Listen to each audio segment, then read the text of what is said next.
এজন মানুহৰ ঘৰৰ বেলকনিত সদায় ৬,০০০ চৰাই প্ৰায় ৬,০০০ চৰাই আহি পৰে আৰু সেই চৰাইবোৰক মানুহজনে আহাৰ যোগান ধৰিছে দিনত দুবাৰকৈ।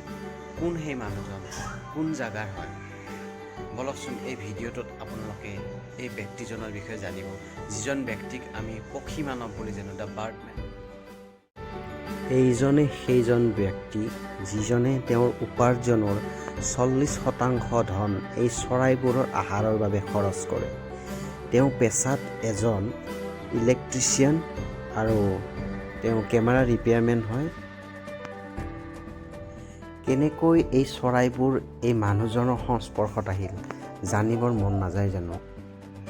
২০০৪ চনৰ ২৭ ডিচেম্বৰত হোৱা ছুনামিত চেন্নাইৰ উপকূল অঞ্চলৰ বিস্তৰ ক্ষতি হয়।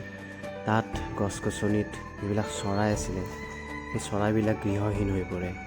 সেই চৰাইবিলাকৰ পৰা ২-৪টা চৰাই এই ব্যক্তিজনৰ ঘৰৰ বেলকনিত আহি পৰে আৰু এই ব্যক্তিজনে সেই চৰাইকেইটাক আহাৰ খুৱায় আৰু তাৰ পিছদিনাখন সেই চৰাইকেইটাৰ লগত আৰু ২-৪টা চৰাই আহে আৰু তেওঁ সেই চৰাইকেইটাকো আহাৰ খুৱায়। এনেকৈ নিতৌ এই কাৰ্যটো চলি থাকে আৰু লাহে লাহে চৰাইৰ সংখ্যা বাঢ়ি গৈ থাকে।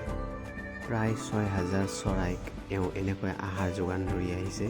ৰাতিপুৱা ৪টা বজাত উঠিয়ে এই কাম তেওঁ আৰম্ভ কৰে। এই মানুহজনৰ নাম হৈছে জোচেফ ছেকাৰ, চেন্নাইৰ হয়, দ্য বাৰ্ডমেন অফ চেন্নাই।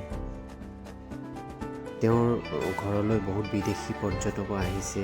তেওঁক সহায় কৰিবৰ কাৰণে কিছু পইচা হাতত দিছিলে, কিন্তু তেওঁ সেই গ্ৰহণ নকৰিলে।